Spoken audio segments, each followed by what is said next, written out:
Hello మరియు నమస్కారం. నేను డాక్టర్ కంచన్ సింగ్. భారత్ హోమియోపతిలో మీ అందరినీ స్వాగతిస్తున్నాను మరియు మీరు అందరూ బాగుండి ఆరోగ్యంగా ఉండాలని ఆశిస్తున్నాను. అయితే ఈ రోజు వీడియోలో నేను మీతో మాట్లాడబోయేది మీరు మీ కిడ్నీలను ఎలా ఆరోగ్యంగా ఉంచుకోవచ్చో గురించి. మీరు ఎలాంటి డ్రింక్స్ తీసుకోవాలి అంటే మీ కిడ్నీలు డిటాక్స్ అవ్వాలి. భవిష్యత్తులో మీరు ఎప్పుడూ క్రానిక్ కిడ్నీ డిసీజ్‌తో బాధపడకూడదు. అయితే మనం తెలుసుకుందాం, ఏదైనా డ్రింక్ ఉందా? దాన్ని తాగడం ద్వారా మనం మన కిడ్నీలను ఆరోగ్యంగా ఉంచుకోవచ్చు. అలాగే మన కిడ్నీలను డిటాక్స్ చేయవచ్చు. అయితే మనం అర్థం చేసుకుందాం.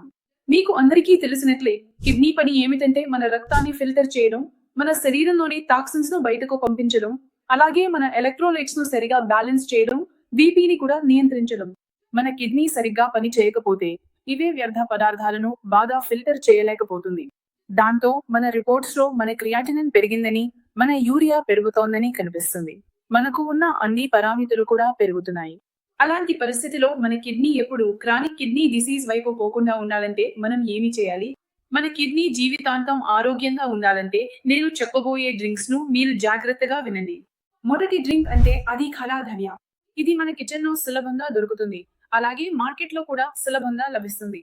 ఖడా ధనియాను నేను మీకు తాగడానికి చెప్పడం వలన యూటీఐతో బాధపడుతున్న రోగులు, అంటే మూత్రంలో మళ్ళీ మళ్ళీ కాలిన అనిపించడం, లేదా మూత్రం సరిగ్గా రావడం లేదనిపించడం, లేదా మళ్ళీ మళ్ళీ ఇన్ఫెక్షన్ రావడం, ఇన్ఫ్లమేషన్ ఉండటం వంటి సమస్యలు ఉన్నవారు ఖడా ధనియాను తీసుకోవడం ద్వారా సులభంగా యూటీఐ నుంచి విముక్తి పొందవచ్చు. అలాగే మీ కిడ్నీని కూడా ఆరోగ్యంగా ఉంచుకోవచ్చు. ఇప్పుడు ఖడా ధనియాను మీరు ఎలా వాడాలో తెలుసుకోవాలి.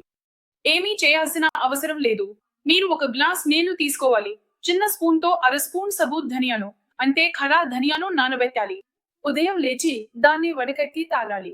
లేదా మీరు ఖడా ధనియాను ఉదయం లేచి ఒక గ్లాస్ నీళ్లలో ఒక స్పూన్ లేదా అర స్పూన్ వేసి మరిగించవచ్చు. అలా కాఢా రూపంలో కూడా దీని వారి మీ కిడ్నీని ఆరోగ్యంగా ఉంచుకోవచ్చు. రెండవది జో నీళ్లు. జో నేను కూడా యూటీఐతో బాధపడుతున్న రోగులకు, లేదా మళ్ళీ మళ్ళీ యూటీఐ వస్తున్న వారికి, తరచూ కిడ్నీలో రాళ్లు ఏర్పడుతున్న వారికి చాలా మంచిది. కాబట్టి మీరు జో నీళ్లను వాడి మీ కిడ్నీని ఆరోగ్యంగా ఉంచుకోవచ్చు. ఇంకా మూడవది నేను మీకు చెప్పబోయే డ్రింక్ అంటే మెంతుల నీళ్లు. దీన్ని తప్పకుండా తీసుకోండి. ఎందుకు? ఎందుకంటే మీకు తెలుసు కదా, మన కిడ్నీ ఎందుకు దెబ్బతింటుంది అంటే మనకు షుగర్ సమస్య ఉంటే లేదా బీపీ సమస్య ఉంటే, అలాగే మనకు సరైన సమయంలో డయాగ్నోస్ కాకపోతే, అవును మనకు బీపీ సమస్య ఉందా లేదా షుగర్ సమస్య ఉందా అని మనకు తెలియదు. అలాంటి పరిస్థితుల్లో మీరు మెంతి గింజల నీటిని తాగడం ద్వారా మీ కిడ్నీని ఆరోగ్యంగా ఉంచుకోవచ్చు.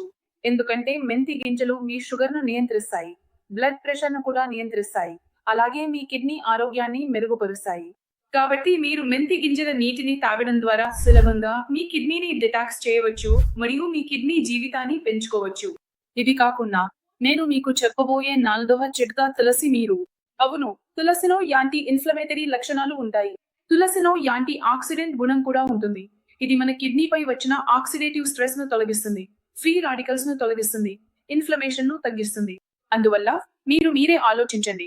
కిడ్నీలో ఏదైనా రకమైన ఇన్ఫ్లమేషన్ జరుగుతుంటే తులసి మీరు దాన్ని తొలగించడంలో మీకు సహాయపడుతుంది మరియు మీరు క్రానిక్ కిడ్నీ డిసీజ్ నుండి కాపాడుతుంది.